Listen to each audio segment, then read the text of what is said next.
Wonderful. It says we're recording. And then if we can clap on 3, that'd be wonderful. Sure. 1, 2, 3. There you go. That works. So yeah, if anything needs to be edited or changed, you can let me know and I can take it out. But other than that, yeah, empty air is fine, but we'll just keep talking. All right. Awesome. All right. Wonderful. Well, welcome to the podcast. Thank you. I'm happy to be here. Absolutely. So same as everybody else, let's get started with childhood to like middle school. What type of activities were you in, and what'd you do growing up?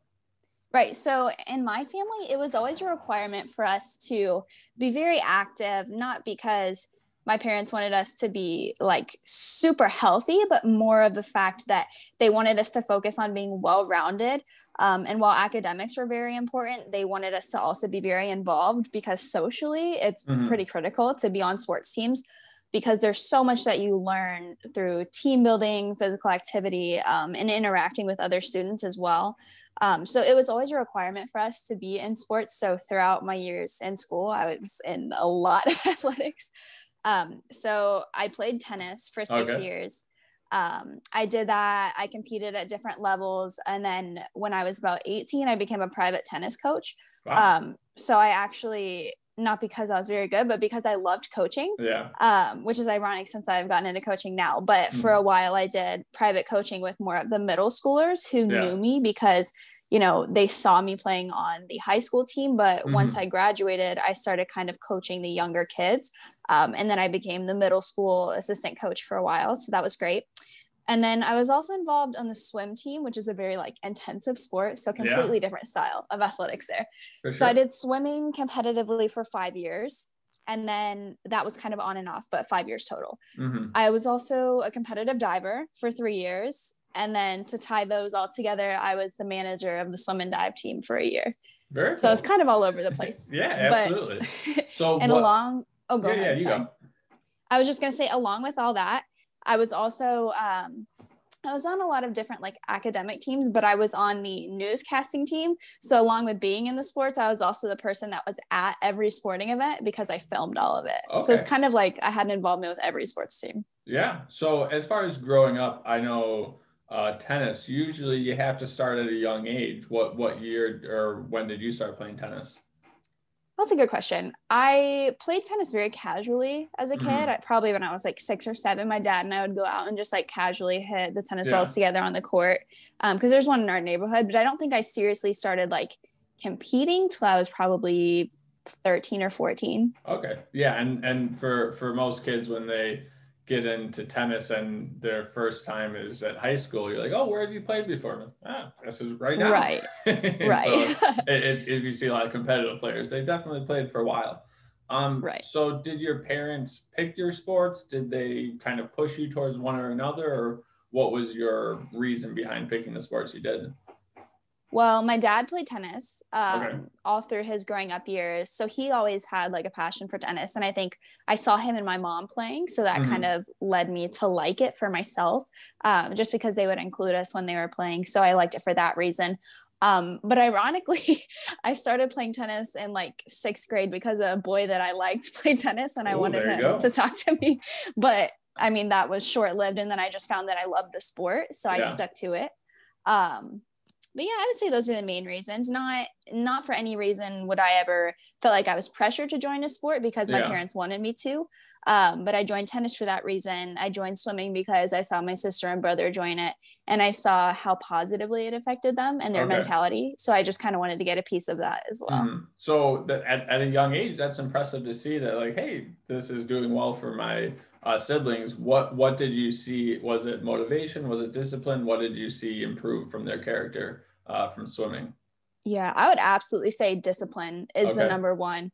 From the school specifically that I was at, and I know that a lot of swim teams specifically are like this as well. Swimming is one of those sports where it is extremely intensive, whether it looks like it or not. And if you are not disciplined, you will never survive a swim team. At our school, it was AM lessons and then PM lessons. Yes. Did you do that as well? Yes. So I think at one point I was swimming and diving at the same time. I would get to school at like 4:45 a.m. I would practice from, no, not 4:45. I think I got there at like 5 a.m. Either way, I would get to school at around 5 a.m. And I wouldn't leave the school until 8:30 at night because I would practice. School would start at 7. I'd be in school till like 3:30, and then I would go straight to practice after school. We'd have weightlifting, swimming, and then diving right after. Wow. And so it's one of those things where you have to have, especially if you're doing both swimming and diving at the same time, because they're kind of intertwined, you have to have the mental discipline, because if you don't, one, you're never going to survive the sport itself because you have to push so hard. Yeah. But along with that, in high school specifically, you have to be able to balance that with academics and any type of social life that you want to have. So time management at an early age, even in middle school with swimming, it became very important. And you kind of have to hold that in a high regard, because if you don't, it's going to be very easy to get swallowed up in everything that you have to focus on. How were you able to manage that time? Was it your siblings showing you what to do? Were you just following your footsteps and that's just kind of what you did? Or did you have to put certain systems in place? I think at that point in my life, I was fairly unorganized, and it was more of like a sink or swim type of thing, ironically. But it's just one of those things where if you don't do it, you're screwed. Long story short, because if you don't go, you really have no social life. And we were very known for that, the swim team, because everybody knows you're at school at 5 a.m. You start and you don't finish, especially for me specifically because I had diving too. But even for the swimmers, only if they have swimming, they have weightlifting and academics all mixed together, and you don't get finished till like even 5 at night. And so you kind of have to go home, and a lot of times you're so tired, you have to do your homework right away, try to get in bed by like 8, because otherwise you are so exhausted that you don't have a choice. So you're almost like fighting, because you kind of have to put your health and like that mental health as well in such a high regard, because you have no other option at that point. As far as the weightlifting and stuff went, did you have was it your swim coaches that were giving you your programs? What type of programs were there? Like what was the gym atmosphere for you? Right. So our weightlifting was separate. We would have our swim and dive coaches, and then every sport at the school that I went to was required to have weightlifting, just for agility, flexibility, all of that. That's fantastic. And it was really good. And they had a really nice weightlifting program. And so we would have a specific weightlifting coach that for certain days, I think it was like Tuesdays and Thursdays or something. For some sports, it's 3 days. Others, it's 2. For us, it was 2. So 2 days a week, you had a designated hour and a half just to go to the weight room, do your stretches, work on mobility exercises, really kind of try to cover everything in that time. And they would kind of just print out a program for you on a sheet, or how would you follow it? So we would actually have several sports at a time in the weight room. And there was a board, like a whiteboard, and our coach, his name was Breach. Our coach Breach would have like the sets put out on the whiteboard, but in like ABC blocks. And so one sport, they'd say like, okay, tennis, you're going to start in the A block. You're doing, like you're doing this curls, this type of rows. And then you're going to be doing like this cardio for this amount of time. You're going to be on a timer. Once we get to 15 minutes, I'm going to tell you to switch, and then you'll rotate with the other sports. Everybody would pair up. So it's kind of like a block system, but you'd rotate. Sounds fantastic. Was this a public school? It sounds like it had their ducks in a row. Yeah, surprisingly. And other aspects, not so much, but the weightlifting aspect was fantastic. That's great. And as far as diving, just because I have a friend now that she did diving in college, but they had some issues training because they didn't actually have a pool big enough. or did you guys have a full diving facility, or what did you guys have? We did not. Okay. Our swimming and diving facility was very small. I actually went to a very small school in rural Indiana. But so a little bit different from where I am now. But it was not a full diving facility. When we would go to other schools for actual competitive meets, we would have diving facilities. But for us, we would just like kind of split up the pool. So it'd have certain lanes. Since it was relatively small, we would split it up to have like a little diving section and kind of like split the lanes. So we have our little triangle of diving, and then they swim somewhere else. But it wasn't very big necessarily. So as far as food went, was it, obviously you went a very long time that you weren't at home, like what times were you usually eating? And then were you cooking for yourself? Was it what your parents gave you? I had a very poor relationship with food. Excuse me. I'll re-say that in case I'm edit it. I had a very poor relationship with food at the time. Got it. I think probably when I was like 16, I kind of struggled with some eating disorders whenever I was with like the diving. Just because, and I think the root of it was I was so uneducated in regards to food, nutrition. And I don't blame that on my parents or school for the lack of education. I just think that at the time as a person, I wasn't as interested in learning. I didn't realize the significance and the importance of understanding the relationship with food and why you have the habits that you have, why you eat the things that you eat. And I was very non-intentional at the time with my eating habits, which is sad to see now, but looking back, it's great because I can see where I went wrong and then fix it now. But at the time we had something called the Well, which was like a little area in the center of our school, which basically at any time of the day you could go and get snacks. And I think a lot of us would sneak out of class, the swim team especially would sneak out of class to go to the Well and grab snacks. They would have a lot of fruit, little vegetable packs, sandwiches, wraps, really just like basic school snacks. But I think a lot of the time we would go through there. Otherwise we would have like our designated lunch hour. It would kind of be a mix of going through certain healthier lines at our school. We had like an Asian food line, a healthier line. It was more like a quick one with like quick grab sandwiches, chips, things like that. And then we had like our basic normal like school food line, but it was just different pricing. So depending on what your parents had to offer, you could kind of pick and choose what you wanted to eat, which was great. So I kind of usually gravitated towards like the grab and go healthier line. So I would have more of like a fresh sandwich or something like that every day. So I probably did have like pretty good nutrition based on like what they had to offer there.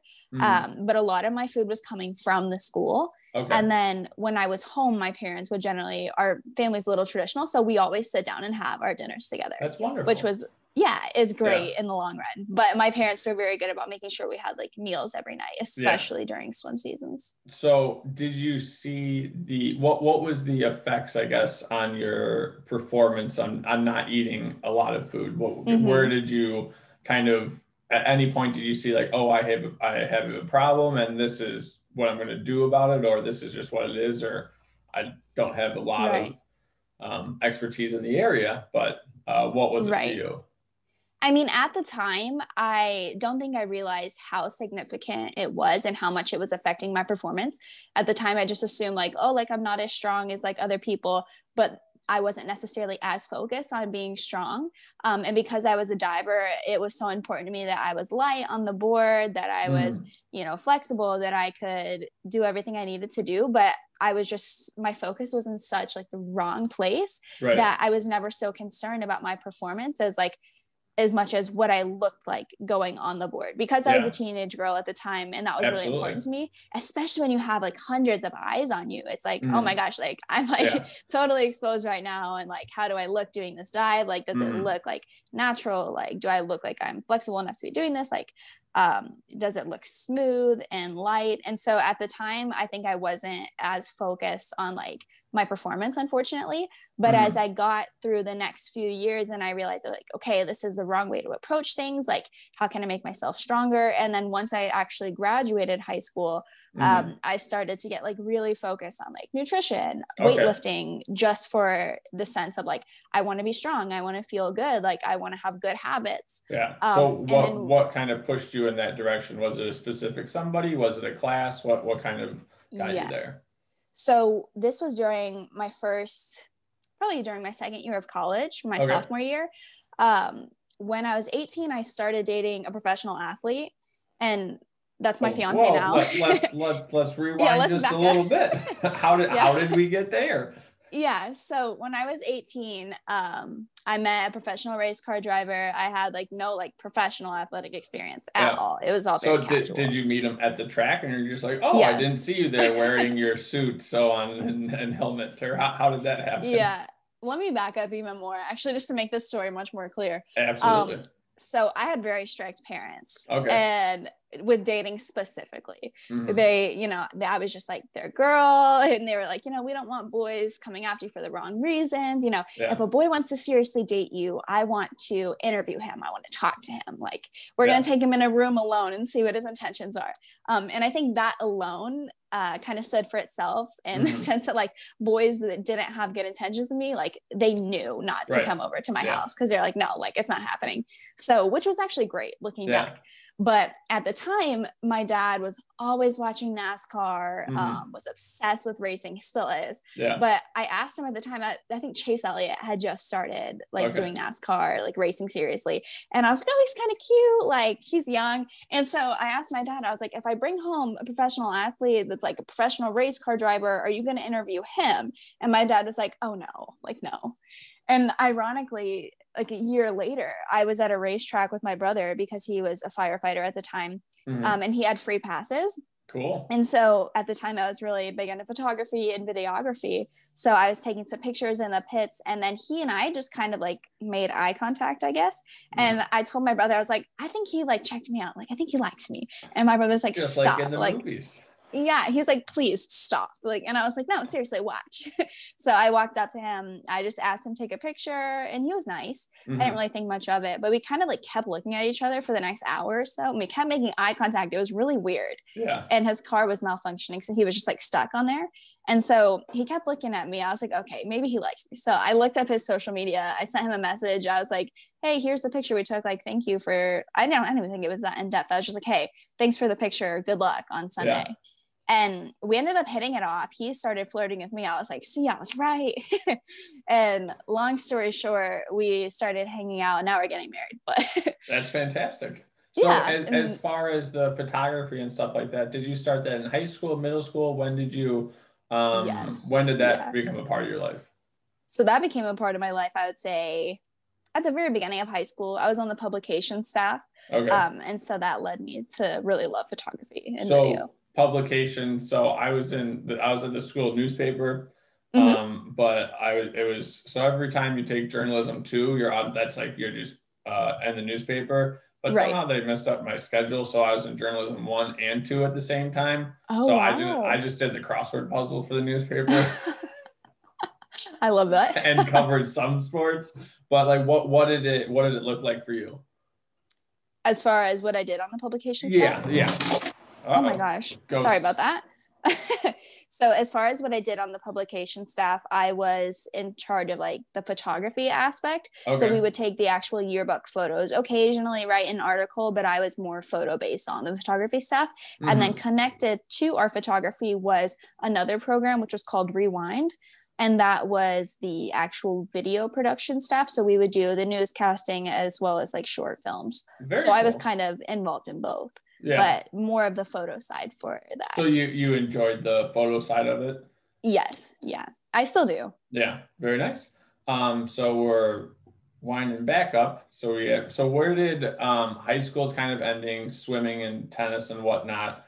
What was going through your mind, and what was your decision making like going to college? As in like in an athletic sense? Either athletic or what you wanted to do at the school. Right. So I guess at that time I had just started dating my boyfriend at the time. Yep. And with him being a professional athlete, I was opened up to this new world of nutrition and wellness. And I had never witnessed this before.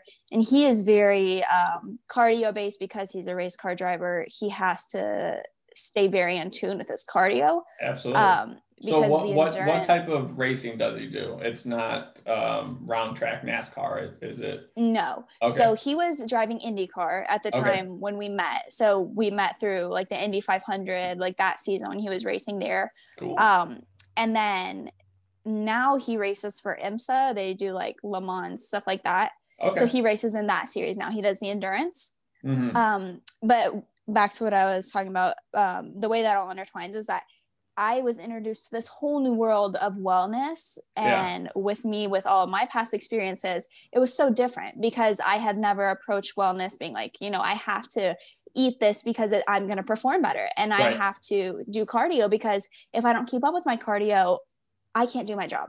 Right. And it was a completely different mindset. Rather than I just want to like look a certain way, which is all I had ever known. Right. And I had realized like, oh, like this is because we're thinking 20 years down the road, how am I going to be feeling? How are my joints going to feel based off the exercises that I do?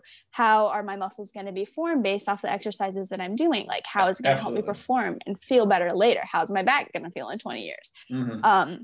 And I had never, ever seen fitness or approached it that way, because for me, it was purely aesthetic. And so it opened me up to a completely different world. So while I was in college, I started to really change my mindset and switch it more over to the nutrition side. I got very into cooking for myself. I ended up moving out of my parents' house. And I think that was a big shocker for me as well, because having your parents cook for you and then cooking for yourself is very different. Yeah. So as far as being introduced to what your boyfriend or now fiance was doing, did you go and watch his workouts? Was this him just telling you? Was it listening to what his coaches were telling him? Like what specifics did you, what was the environment, I guess? So I think as I was 18 at the time, I had just graduated when we were like newly dating. And so because I wasn't in any sports, I really had no reason to exercise. Yeah. And so I had only ever thought of exercise as a way to like keep up with everybody in season of sports. And I had never looked at it as like personal wellness before, because I was a kid. I never really had to. Right. And I had just never been introduced to that world. And so seeing it from a different like athletic sense of like, okay, this is like adult fitness. This is no longer like high school sport fitness, like fitness. It's completely different. And so when I saw that, it just like started to completely change my mindset. And then from the time I started college to the time, I guess to now, I started this journey of like reshaping my view of fitness and why it's important, what my motives truly were, learning proper nutrition, why it matters, how it affects your body, learning to eat like intuitively versus tracking your food, and learning how everything affects different people differently. And I had a very up and down experience with that. So what was the up and downs as far as when you started learning about all this stuff? What were some of the peaks and valleys? Right. So for me, because at the time that I started, like I said, it was very like aesthetically based. It was purely motivated by, okay, like I want to like maintain my body. I want to look a certain way. I want to have like a girlish figure, whatever it was, because of diving. And then I got into, like, how can I make myself feel my best? It was very weird, because the mindset shift really threw me off. And then once I got to learn a little bit more, because my brother was a bodybuilder, so I turned to him. Well, that helped. I turned to him for some coaching help. So he kind of helped me to see like, okay, he introduced me to Jared Hamilton, which is a fitness coach, and he really preaches on the importance of a calorie deficit. And because at the time, like I was still in that aesthetic mindset, I was like, okay, like how can I make sure that I'm more muscle and that I'm strong? And like, I was really geared on like fat loss, that kind of thing. And I was like, okay, how can I make myself like cut and lean? And like, how can I focus on bodybuilding? And that lasted for probably a year, where that was my main focus. And I think because I had never had any type of education, I like to take things and run with them. Like TikTok, for example, like I just started going hard out of nowhere. And I like to really embrace something fully and like put my all into it. And I kind of approached fitness that way, which in a sense was kind of a mistake on my part. And I'll get into that in a little bit, but I think at the time, like I was so consumed with that like, I was like, okay, how can I track everything that I'm eating, make sure that I'm, well to the best of my ability, that I'm taking care of my body, like fueling myself. And then I got to the point where like, I was so educated on nutrition where it was like too much. And then I couldn't give myself a break, where like I couldn't relax. And anytime I would look at food, like all I see is like numbers. And I think after like a year of that and being so focused on it, I was just like, okay, like I can't do it anymore. Every time I look at like crackers, all I see is numbers. Anytime I look at bread, like I know how many carbohydrates are in this piece of bread. Like, and it was so numbing almost that like it took the joy out of food and exercise. because it was such a focus and it was so dominating. And I think that like the people around me started to notice. They're like, okay, like you're taking this too seriously. Like you look perfectly fine. Like you look the best you've ever looked. Like you need to change your focus. And with the help of the people around me, I was able to kind of, and I guess YouTube as well. I learned a lot from creators, but with the help of those influences, I was kind of able to change my mindset. And where I am now, to kind of wrap it all up, I kind of just like stopped whenever quarantine hit, because I was like, they closed the gyms. I think I was in such like a not so great place with food then, where like, so what does a not so great place look like? Right. So I had a very nice education on food, but kind of like I was saying before, because I had educated myself so much and I was so excited to learn everything and implement everything, it's just that it was the way I view it now, everything should be 80-20. Okay. 80%, in my opinion, 80% should be like well-structured, wholesome food, but you need to have that 20% of like free will. That if you want a piece of cake and you're at a party, like go for it. And you shouldn't let that 80% be holding you back from living necessarily. And it took me a while, because I was probably in like the 98% of like perfectly well tracked, because I felt like that would bring me that satisfaction of like, I'm living to the best of my ability. Like I'm living like a wholesome life. I'm eating good food. I know exactly how much protein I'm getting, all of this stuff. And I think that even though like it was great aesthetically, the mental side of health was so worn out at the end of that year. Absolutely. That I was just drained. And it left me in such a I was in a great physical standing, like fantastic, probably best shape I've ever been in my life.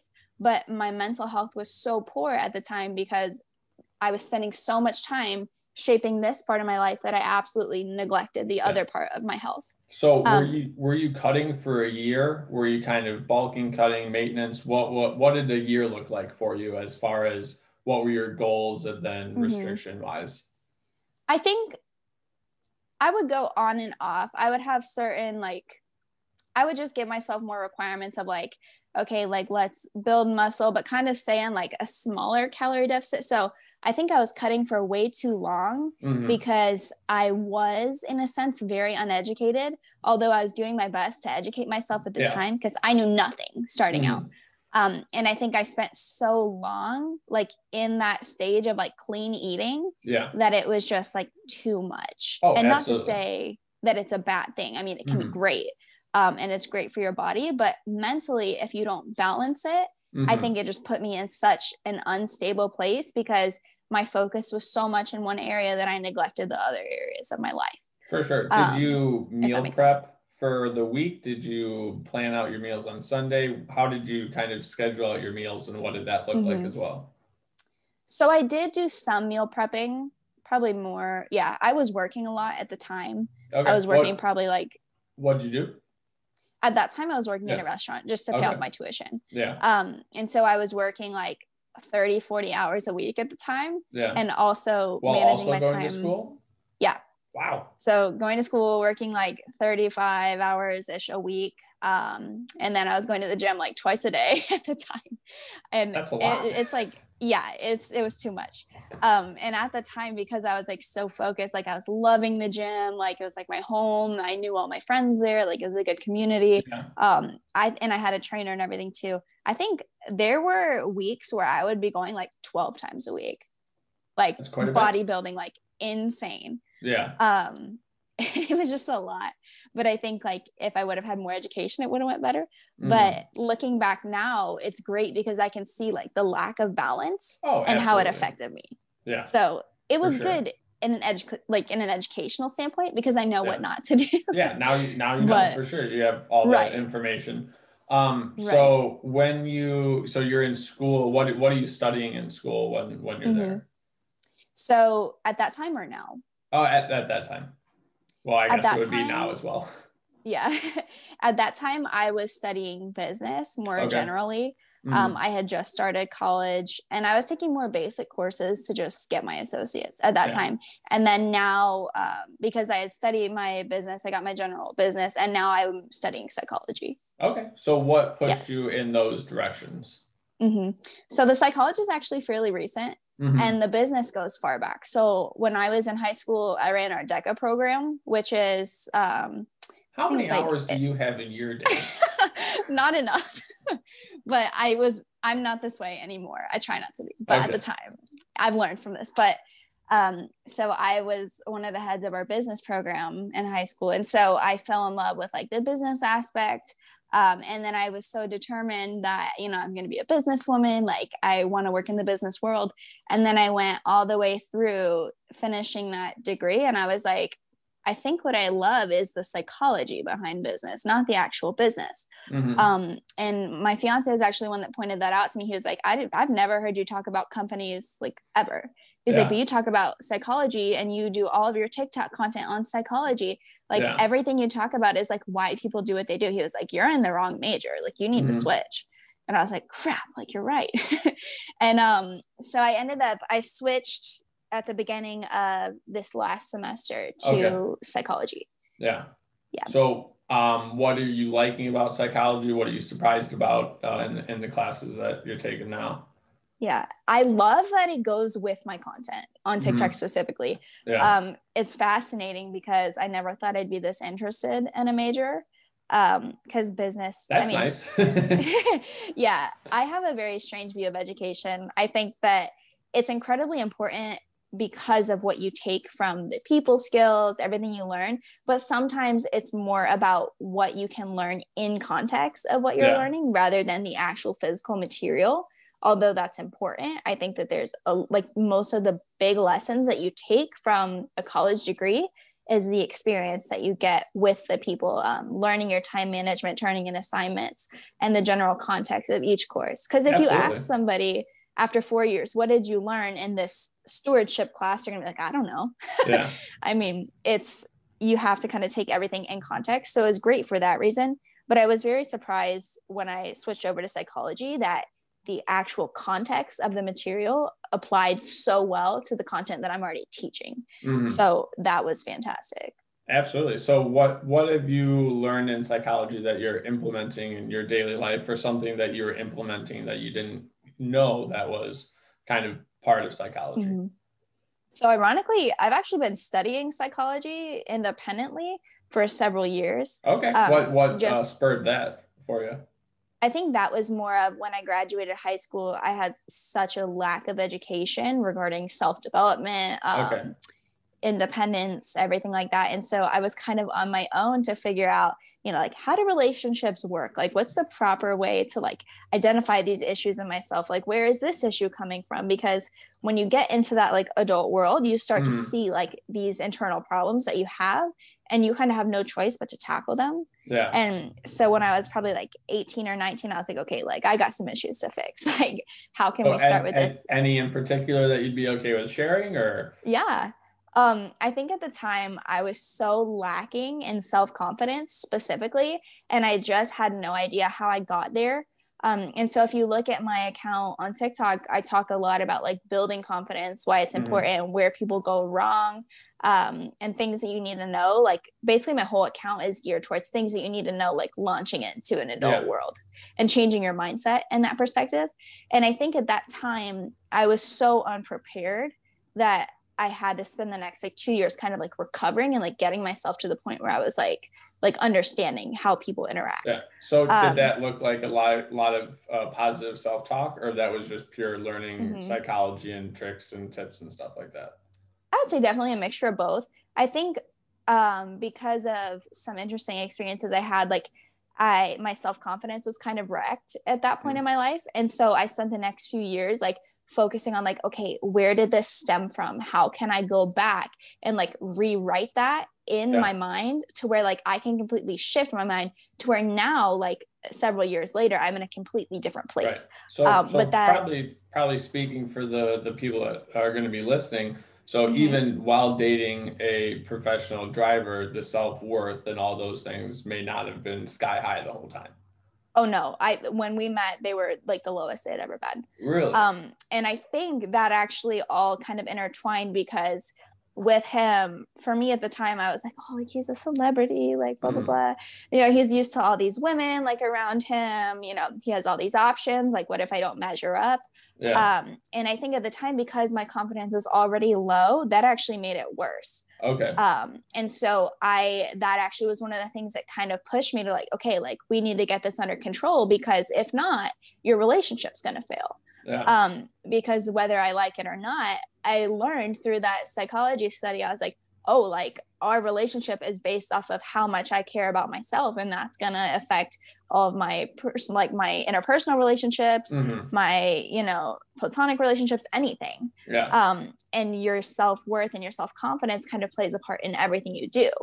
And once I realized that, I was like, oh, like I'm going to be in a world of hurt, like if I don't fix this. Yeah. And so it took kind of like probably 2 years, I would say, to really switch my way of thinking to where I was like, okay, like, you know, I'm validating the stuff that I'm thinking, like, how can I take care of myself? Like to really switch that mindset over. So a couple people, or for people that are wondering if they have the self-confidence, or they're like, oh, I definitely don't have it, what are the next steps? Like, how do you discover that this is something that you're struggling with, and then what are your like first couple of steps for suggesting for people? Yeah, I think a great way to identify like that you're lacking in confidence is just looking at your relationships with other people.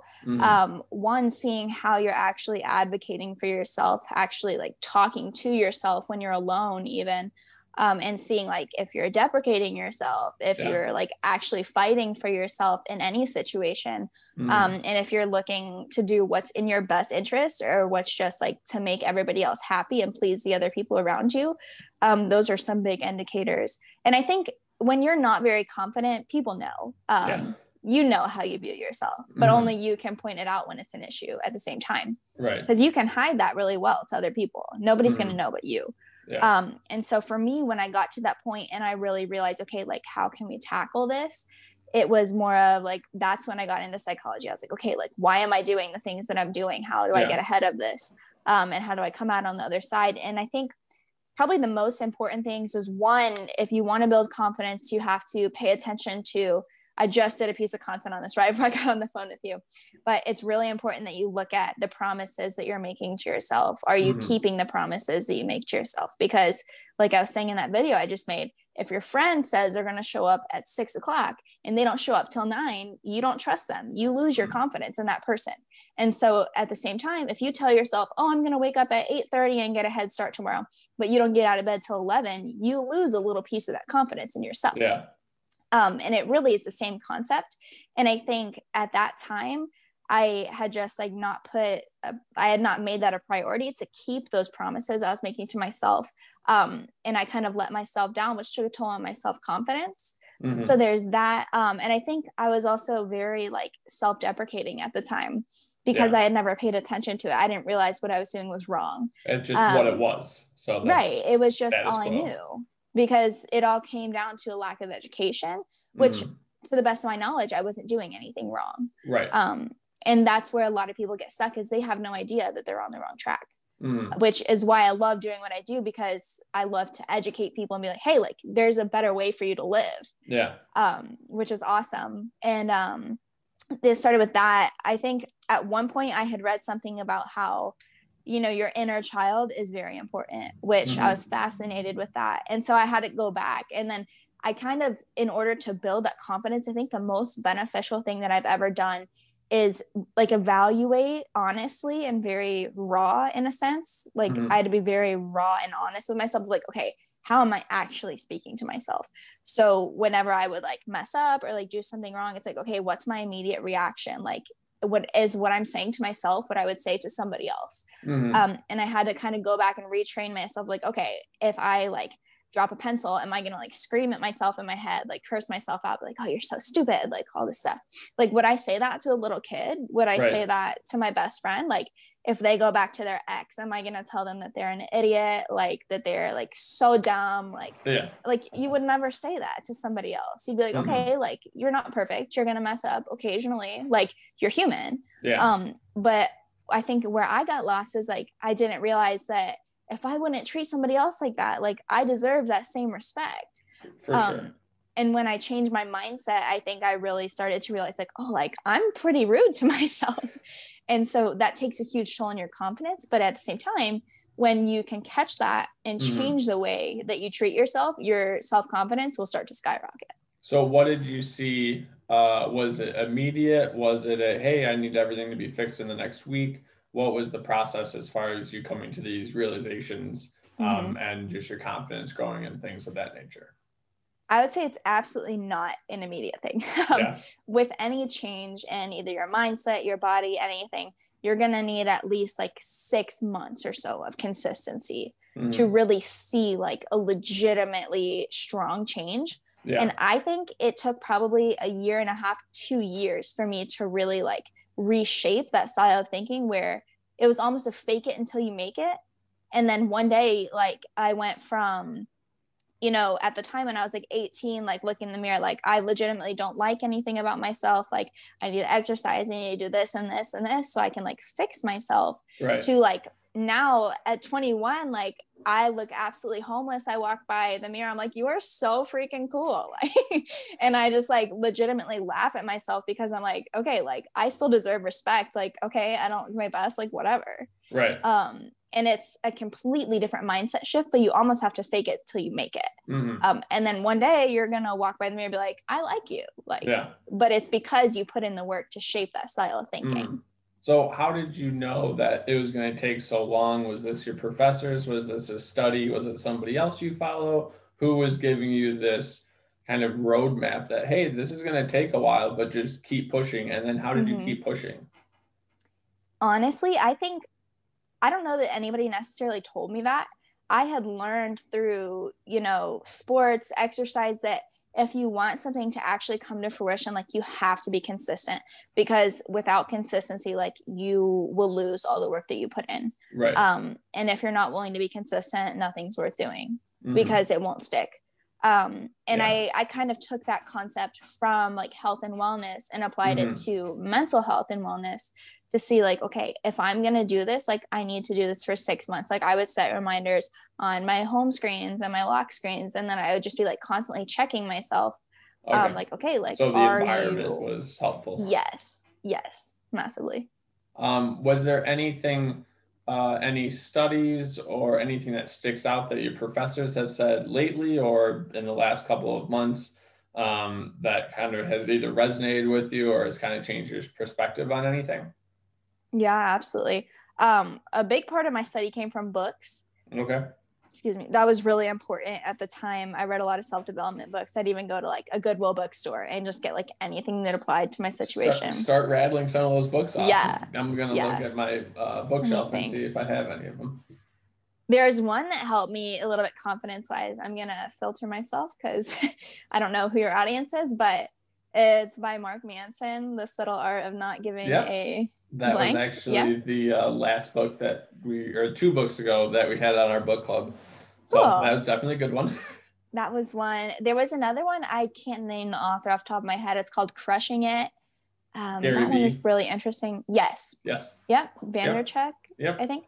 Yep. He's really cool. I read that one. A lot of financial books I can't remember off the top of my head. There's some psych books. I read a lot of books about dating. A really good one. Interesting one was called Manology. And I think Steve Harvey had something to do with that one. Really? No. Steve Harvey wrote Look Like a Man, Act Like a Lady. That one was super interesting.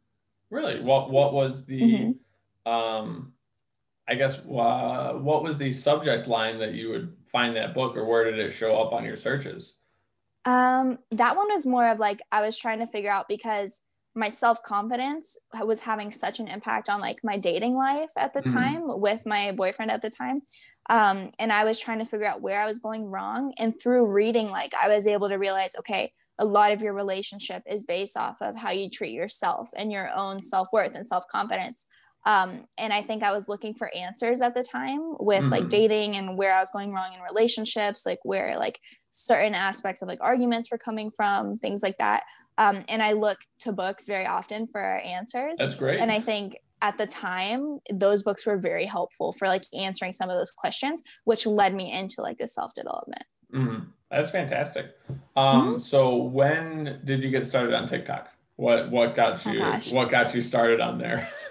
That's a good question. I think I downloaded TikTok at one point and deleted it. Okay. But my mom came into my room, I think when I was like 19. She was like, I've been on this app. I was like, Mom, tell me you do not have a TikTok. That is so embarrassing. That's fantastic. I was like, I can't believe you had downloaded that. Like, you need to delete it. And she's like, I've just been watching it for like an hour. And I was like, okay, no. And I was still pretty like closed off to it at the time. And then I think several months later, I downloaded it just for entertainment, because that's when everybody started to really get into it. I was like, okay, like, let's give it a shot. And so I got on it, and I think I started creating TikToks for like a couple weeks. I was like, this is stupid. I'm not getting famous. Like, this isn't worth it, whatever. And I was like, okay. And so I just used it for like entertainment purposes. And then I think like in the last 3-4 months, I actually started getting like committed to it. But that's more because I found it as like a useful platform for like coaching and like teaching people. So I would say in the last like 3-4 months, I really started like committing to it. And that's when most of the growth happened. So were you coaching and helping people off of social media, or when did that kind of start, or when did that take place? So that's actually very recent as well. Before that, I was working in the tax industry. And so, yeah, I've been all over the place, but I think probably like not quite 6 months ago, maybe like 5 months ago, I was working in a tax office, like a DMV and taxes. So I was like issuing license plates, driver's license. Like, oh goodness, no, I hated it. And I was just like working 9 to 5. I was starting like the year of school back in like August. And I had just gotten to the point where I was like, it was a very extensive training, very draining job. And I was like, okay, like this isn't for me. I don't know where I'm supposed to go, but like, I wasn't in that job for very long, but I was like, yeah, like maybe this is it. Like, maybe this is what I'm going to be good at. And it was like a slap in the face to me, because I was like, I'm not terrible at this. Like, I'm not good at it, genuinely. And I told them that. I was like, you know, I feel like it's in the best interest of you guys if I don't do this job. Like, I'm sorry, but like, I don't think it's in your best interest for me to stay here. So I left. And I had no idea what I was going to do. And I had no idea that I was going to start making TikToks. Like, that was a shock to me. And I was like, well, maybe I can like be a creator. And I was like, okay. And I had talked to my fiance. He was like, well, maybe like if you're going to do that, you need to find a way to monetize off of it. I was like, okay. And I was like, well, maybe I'll just start by making like makeup videos, which is very basic. But I loved it. And I was like, okay, I'll start like, I'll get like a professional light, like I'll get a ring light, start making better quality videos, like do it consistently, see how it goes. So I applied for the creator fund at the time, because I had like a very small following, because I just used it for fun. And so I think I had like enough, like 10,000 followers or something. I think I had like 20,000 at the time, but enough to where I could apply for like a fund, so I can make a little bit of money. And I was like, okay, in the meantime, this will be like a little bit. And so I started doing makeup videos. And then after a while, I was like, this is so unfulfilling. Like, I'm getting nothing from this. I'm not helping anybody. And from the last 46 minutes of us talking, I haven't heard you talk a lot about makeup. So No, I mean, I wear it every day, but it's not anything like crazy, but it's just something that I've always been like better at. Because like artistically, it came very naturally to me. And so I've always loved it. I've always done it. And I was like, okay, maybe I can like make a career out of it. We'll see how it goes. And I did it, and I was good at it, but it was one of those things I was like, this isn't bringing me the type of fulfillment that I want. If I'm going to run an account, like I want to have a positive, influential voice. And so my account really started to take off when I started doing psychology content. And I had like personally written out a list of, because I had been on this self-development journey, I was like, okay, like how can I like write some of this good stuff down and share it with people? So I made a list of like 36, I think, things that I was like, okay, this is what I learned over the last like 2 years. And this had nothing to do with TikTok. It was just something I wrote down for myself. I was like, okay, like what have I really learned in the last couple of years? And like, how have I made like this dramatic change in my life? And like my way of thinking. And I was like, okay. And a couple days later, I was like, oh my gosh, like I can make a series out of this. Yeah. And so I did like my very first series. It was like 20 things you need to know before turning 20. Yep. And that kind of like launched my platform because I wasn't expecting it. Went very well. I went back and I saw, I'm like, where did this, oh, that's where it started. Yeah. And I think I may have had like 1 or 2 viral videos before that. But and I think once I started that, I realized I was like, oh my gosh, like this is fulfilling. Like I'm helping people. Right. And then after that, I was like, okay, like I have all of this knowledge about self-development. Like what can I do with this to like further help people like personally? Yeah. And that's when I got into coaching. I was like, okay, like let's start with like habit coaching. Let's start with like self-development, like life coaching, that kind of thing. And that's probably the main like route that led me to coaching. But because I was given the opportunity to have such an influential voice for like such young people, I had people naturally flow to me like, hey, like, can you like do some personal coaching for me? Would you evaluate my situation? Yeah. And before I even really became a coach, like I had people like throwing their situations at me, like, I need your help. Yeah. Which was awesome because I was like, oh, like I'm good at this. Like I love this. I'm passionate about it. Like it's fulfilling. Yeah. And so I think that's why I really got into like coaching specifically. So, and how has the coaching been going? Do you enjoy it? Are you getting deeper into the psychology at school? What's kind of been the process for you? Yeah, I'm still very deep into the studying part of it because although I have knowledge, there's always more to be gained. Absolutely. And I think, again, the more you learn, the less you know. And the more I learn about psychology, the more I realize like there is to learn. And so that's been really eye-opening. And I love like the science side of it, but I'm not a big science girl. I just love like, maybe I am, but I've never really been super fond of science, but like I love learning about why people do what they do. And then again, turning around to use that to help people better themselves. Yeah. But I love taking the things I'm learning in school and be like, oh, like I've studied this before. Like I've seen this. I've seen these patterns in people. Like I've heard of this, but then like getting the actual like back to back like facts. I'm like, okay, this is who studied this. Like this is why we know it's true. Right. So that's been super rewarding in the education side of things. Yeah. So do you have any kind of foundational habits that you look for in people when you're kind of looking at what their situation is? What's kind of your rundown of like basics that most people should kind of have? So a big thing that I look for is what people talk about right off the bat, because they'll kind of show you what they need. And a lot of times what I look for is, because I deal with a lot of women specifically and young guys, but that's such a developmental like confidence phase where you have to build like your self-image for yourself. You have to build kind of like that fundamental self-worth. And you can kind of see, because I get naturally like a very good read on people just by the way that they hold themselves.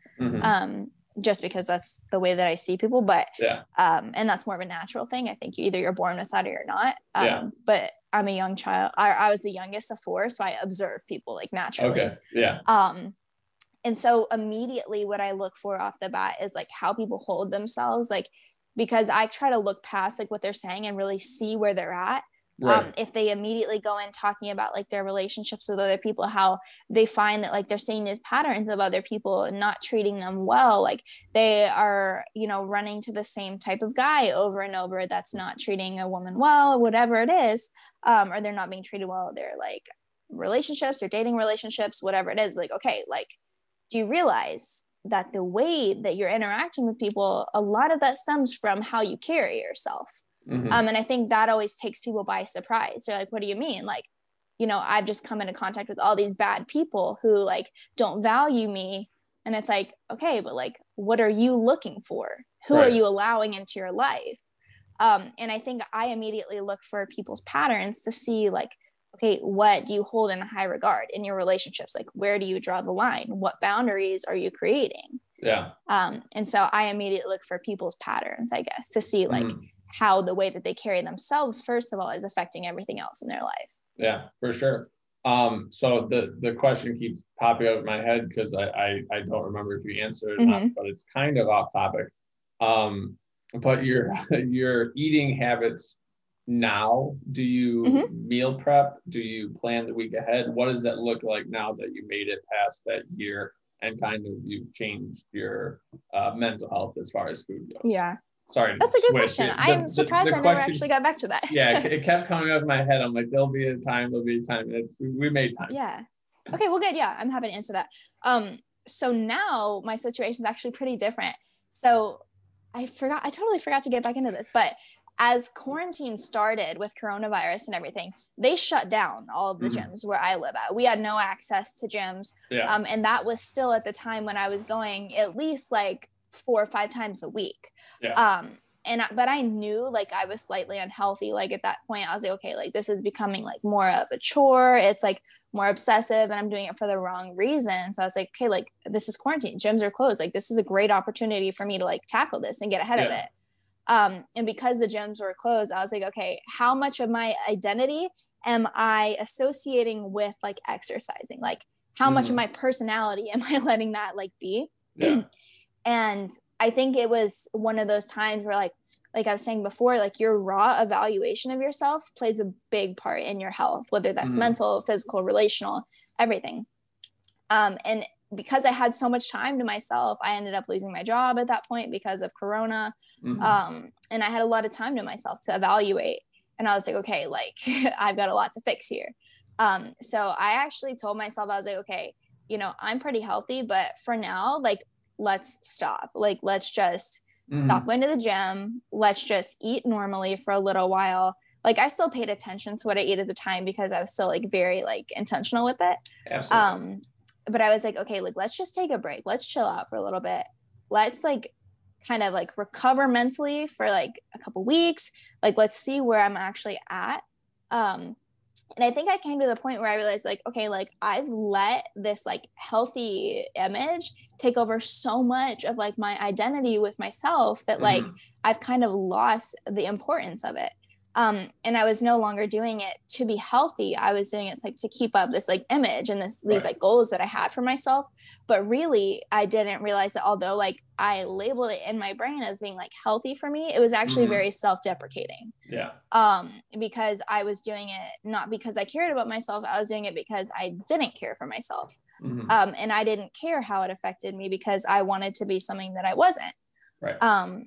Because I was doing it for the wrong reasons, I was like, okay, like let me be very honest with myself and like recognize that. So I completely stopped exercising because at the time for me, like that's where I was at. And that was what was healthiest for me. Yeah. And I had to stop myself and be like, okay, like if you really do care about your health, like you need to chill out. And so I kind of had to like be super honest with myself. So I stopped going to the gym completely.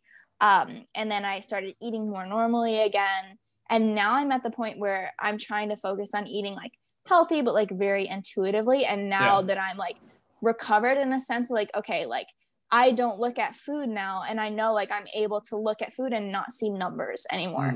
I'm able to look at food and be like, okay, like what is it that I actually want? What is it that I need?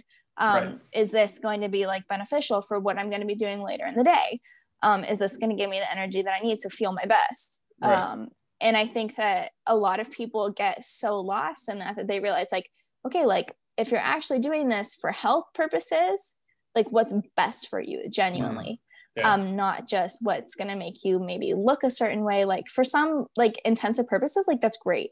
But in the grand scheme of things, I think it's really important to not forget like what health is, because your health isn't what you look like necessarily. Your health is a mixture of, you know, your physical appearance mixed with your mental health, mixed with how your relationships are being held up, your community with other people. Like that is all, it all plays into your health. And I think I didn't realize that at the time. So now I'm at the point where like, I actually canceled my gym membership because I was like, okay, that's what's healthiest for me right now to take care of myself. Like that's what I need to do. But am I finding opportunities for myself to be active in other ways that aren't necessarily like self-deprecating? Like how am I making sure that I'm doing an activity that I enjoy this week? Like let's go for a run like with my fiance, or let's go walk in the park together, walk a few miles on a trail, or like let's go hiking, let's do something. And I found a lot of value in doing things that are like positive but also like healthy. And it's not just like exercising because you want to be something else. It's like doing it because it's fun. You enjoy it and you want what's best for yourself. Yeah. So when you go to the grocery store, do you have a list? Do you have your goes to? Is it for you go once a week, or what does that look like for you? It depends. I actually, because I eat a lot of fresh stuff, I don't meal prep or anything right now. I just kind of look ahead, like, okay, what do I want to eat? And I make lists. I love lists. Yeah. So I like to definitely make a list of what I need, but it just depends on my mood. Honestly, I'm one of those people where I prefer to go to Publix every couple days because one, I love Publix, but two, because I like to have very fresh stuff. Yeah. I eat a lot of fruit, a lot of vegetables. So it's not like I have a lot of things that have a ton of shelf life. Granted, it's nice to have a balance of both, but I do eat a lot of fresh stuff. So I do go very often, but I do try to keep lists of what I actually specifically want and need. Yes. And would you say, as far as your eating habits go, would you say those are pretty habitual, or do you have to force yourself to follow whatever kind of your goals are at the moment? I would say it depends what my goals are at the moment. For right now, my goal in the last few months has been like, okay, let's like get myself back to the best mental standing. And sometimes like in the stage I'm in right now, it's like, okay, sometimes for me, like allowing myself to eat some ice cream is what's healthiest for me, because I need to have that like 20-30% freedom to like be happy and make sure that my mental health is like where it should be. But I prefer to eat healthy just because genuinely I like it. I like the effect that it has on me. So, but sometimes at the same time, like I'll be like, okay, like how should I portion like some really good pasta into this meal and like mix a ton of vegetables in with it? So like I'm getting really everything, but I eat unhealthy sometimes a lot. So you would say you follow kind of the 80-20 rule, and it's not that you're fighting to hit that 80%. That's just kind of what happens. And right now I'm more focused on living more like naturally, getting in a good groove, like creating good habits, but not being so like fundamentally like, I don't know how to word that necessarily, but not being so strict with myself that I'm not enjoying life. I think I'm focusing a lot on balance. How would you say that sorry for interrupting. How would you say that you implement habits? Do you look at the big goal, then break it down into smaller habits, or what does implementing habits look like to you? In the sense of just like eating in general? Oh yeah, just in general. Or we'll go with eating. For me, I like to look at the grand scheme of things as like, okay, eating macaroni and cheese is not going to affect me like a year down the road. But if I eat like so and so whatever, my stomach might hurt later.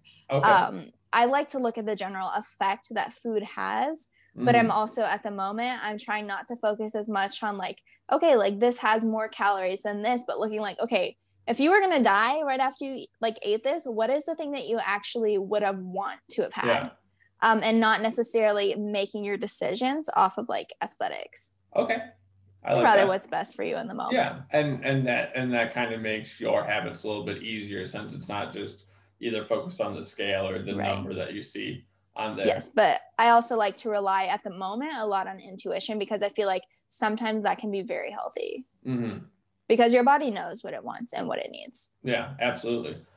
So as far as the coaching goes, if someone is interested in the coaching, what would you say specifically you do? Or when someone's reaching out to you, what is kind of the ideal client, or why should someone come to you as far as for coaching? Well, I would say that my ideal client is kind of young, in that like 20s to 30s age of really trying to, or even teenage, trying to branch into that adult mindset of like, okay, how can I fight for myself? How can I win? How can I do what's best for me? And I like to work with like a younger crowd, not to say I wouldn't work with somebody, but that's like my ideal client. And then generally, because I have that influence on TikTok, a lot of people gravitate to my Instagram when they want specific help. So I do find myself occasionally taking people through Instagram DMs, like connecting with them that way. And then I do generally a lot of communication like off my website through my business email as well. But so what's your website if they're coming just straight from the podcast? My website is linked in my TikTok bio. That's probably the easiest way to find it because it's through MailChimp. Okay. But my TikTok username is gonna be 17 Trap Queen. I need to change there that. There we go. But, hey, it's on the podcast. Hey, it's interesting, but for sure. Yeah.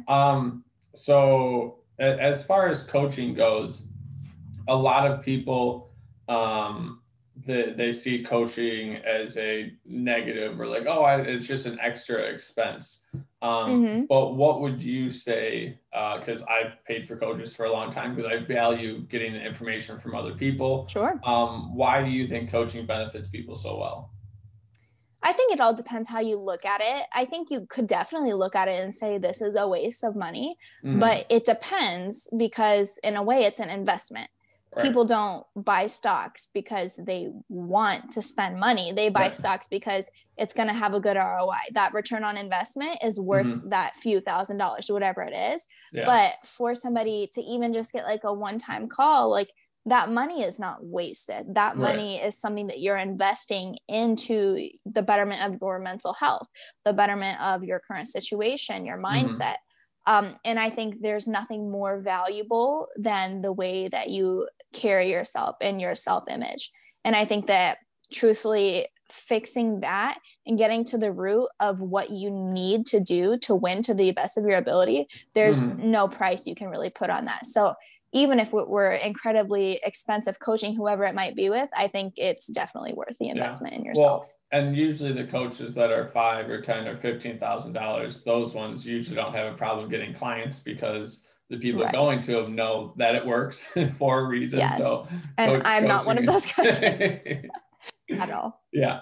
Well, yeah. So just to kind of wrap things up, the two final questions. What is your definition of health? Not the dictionary definition, but like, what do you strive for as far as health? Right. I would say to wrap up my view of health, I think that it's the ability to recognize and evaluate how well you're tying together your physical health, your mental health, your relational health with other people, and see the effect that that's having in your life. And not only being able to be raw and honest with yourself to recognize that, but being able to act on it and do what's best for yourself in the long run. For sure. And then something from your life that you think somebody listening could take and add to their life for a positive. Yeah, I would say the best thing I could tell anybody was that you are the only person that is going to fight for what's best for you in life. Although other people care about you, you're the only person that can make the decision to fight for yourself. Right. Wonderful. I love it. Well, thank you very much for coming on the podcast. Yeah, absolutely. I appreciate you having me. Yeah. And that's paused. Awesome. That was fantastic. Great. I really appreciate you having me on. I know I'm a little ADHD, so. Yeah, no worries. It was great. I still need those on to hear you. But yeah, so I'll edit that. I'll just send you a link of it. But yeah, if you want any clips or anything like that, then we can go from there. You said that you wanted me to, actually, I think I just unplugged this so I can just hear you. Maybe that works. Oh, there we go. Can you hear me? Yes. All right. I'm gonna put this back on. I can't hear you. Can you hear me now? And we're back. Awesome. Yes, I can hear you. What was that guy's name that you were saying beforehand? His name is Jared Hamilton. I'll send you his Instagram profile, but it's real, REAL, Jared Hamilton. Okay. But I'll send it to you. Wonderful. Great. So how has TikTok been going for you? It's going very well. There's a lot that goes into it. And I found that I specifically, I like to go full force into things. Yeah. So I have to kind of pace myself. But right now I'm kind of treating it as a factor in my career. So I try to keep it from 9 to 5 most of the time, but I love it. I mean, I love the opportunity to get to impact people. I never realized that I'd have an influence like that. So I'm very grateful. No, absolutely. Are you working with anybody? Or are you pretty much doing it all yourself? I pretty much do most of it myself, but it depends. I control who I work with. So I work with some brands. I work with small artists, promote music, stuff like that, but I'm not managed by anybody by any means. How have you liked dealing with the the brands and stuff like that? It depends on the brand. Some people are more professional than others, I guess. Yeah. But so my wife has a organizational account, and I think she's around 500 some followers, is 500,000 followers as well. So yeah, the dealing with the brands and stuff like that is always interesting. Like, hey, are they giving you the real price, or what do you got as far as giving you and stuff like that? Like, oh, do you have a media kit? And it's like, oh, what is that? And I think you also have to be more selective who you work with, because it's easy to get caught up in like, oh, like these brands are offering me things, and it's like, okay, like, does that align with what you want? Right, for sure. And it's a lot of like intentionality that goes into it. Well, wonderful. If you have any questions or anything like that, feel free. But I'll keep in touch. Yeah, absolutely. Thank you so much for having me, Alexander. I appreciate it. All right. Look forward to hearing it. All right. Have a nice day. You too. Bye. Well, maybe.